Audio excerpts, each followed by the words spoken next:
Well, welcome to a new Harry's Farm video, first one of 2024. And in this one, I'm going to go through all the numbers for harvest 2023 and just show you what's happening in 2024. Now, I just brought you down here because this field, actually, as we came in, it was full of deer. This is the wild bird seed, this is the winter feed. So yeah, this is quite active, this field. You can see some birds just getting up there. Not quite, they almost look pheasant-like or pigeon-like, but a lot of activity in here. The other good thing about down here, look at the wheat. This I've come down here because I actually did the 2022 roundup in this field. Sorry it's a bit windy today. And this field was in oilseed rape, and I came in here, I think it was February time actually.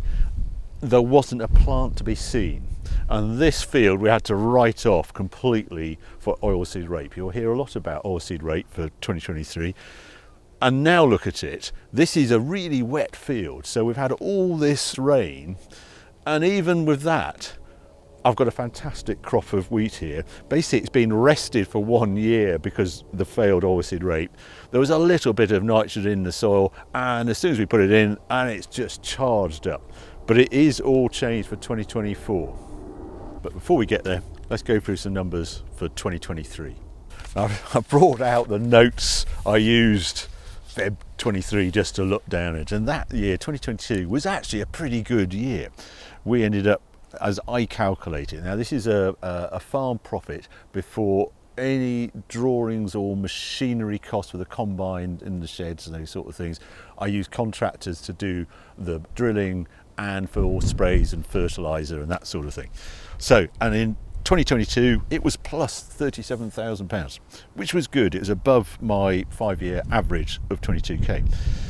And even at the time I did the update in Feb 23, I knew 23 harvest was not going to be good. And this is the trouble with growing oilseed rape. It is such an unpredictable crop, but I've been tempted back into it, and 2022 was a fantastic year for growing oilseed rape, and we did everything the same in 23.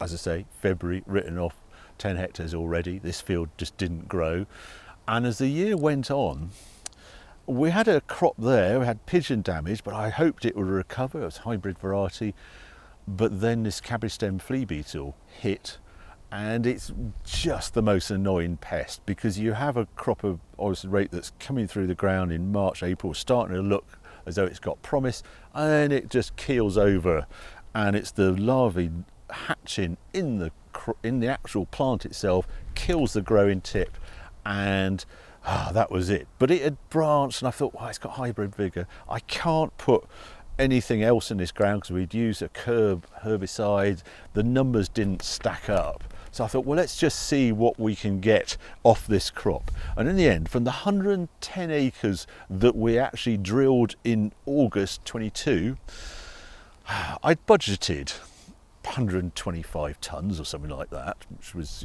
less tonnage than we actually got in 22 per acre. But instead of 125 tonnes, I got 13 tonnes of oilseed rape for harvest 23.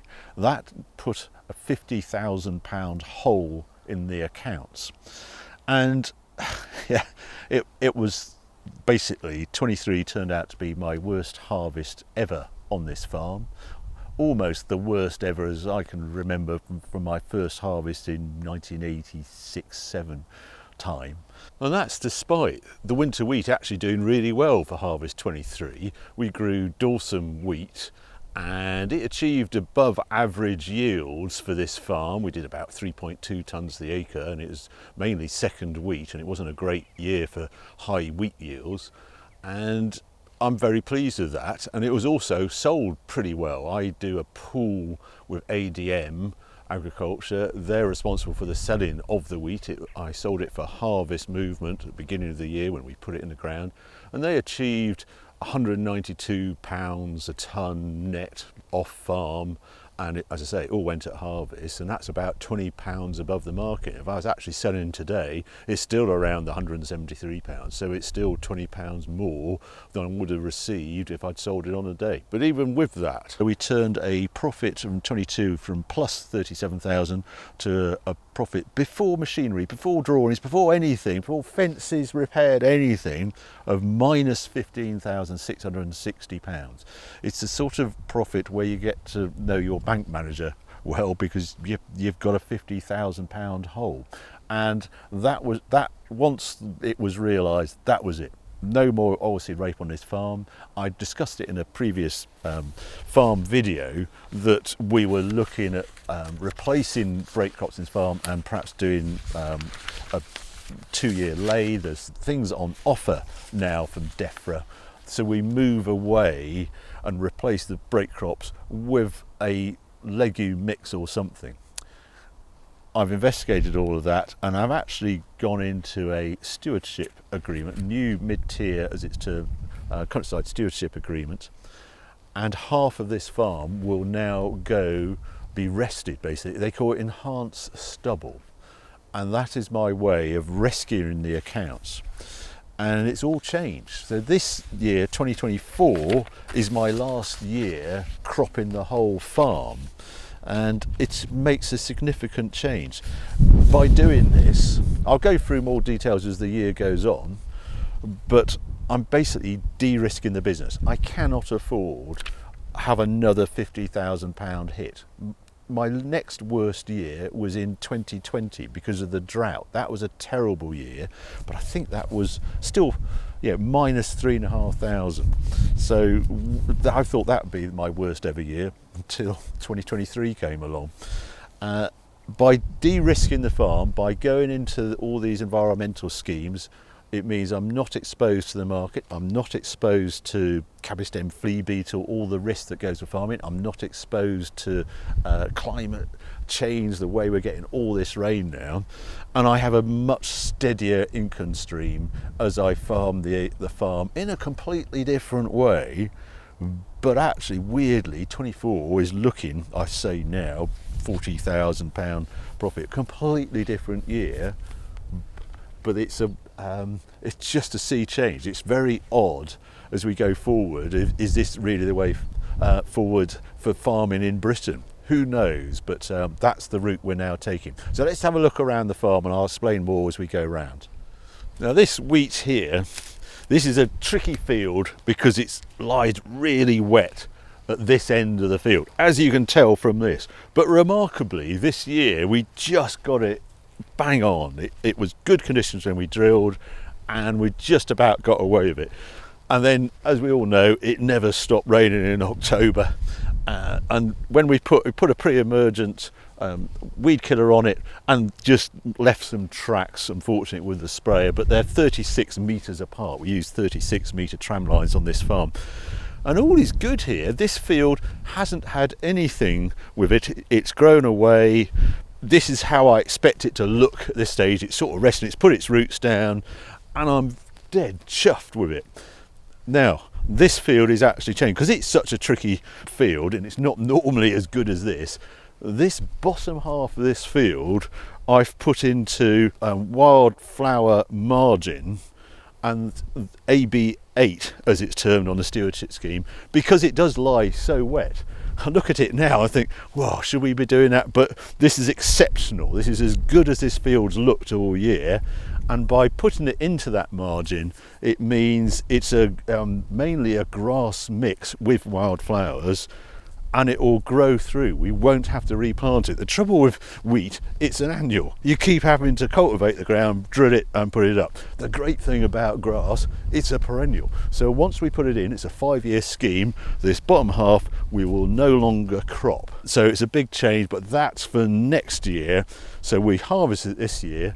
This is the last year we'll be harvesting the field looking like this. Next door, yeah, that really flooded out. Let's go and have a look at that.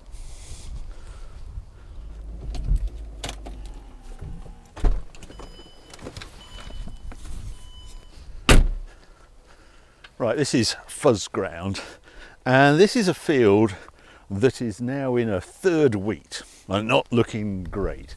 This field lies a bit wet, and a third wheat we would never normally grow. But this was a field that was destined to go into oilseed rape. So I've explained this before. What you put a break crop, as it's termed, oilseed rape. In our case, we've used winter linseed. You might use peas or beans, and then following that, you have a first wheat, which is your most profitable crop generally, and we grow a second wheat after that, and then grow a break crop again. That's how basically a simplified sort of cropping rotation on this farm.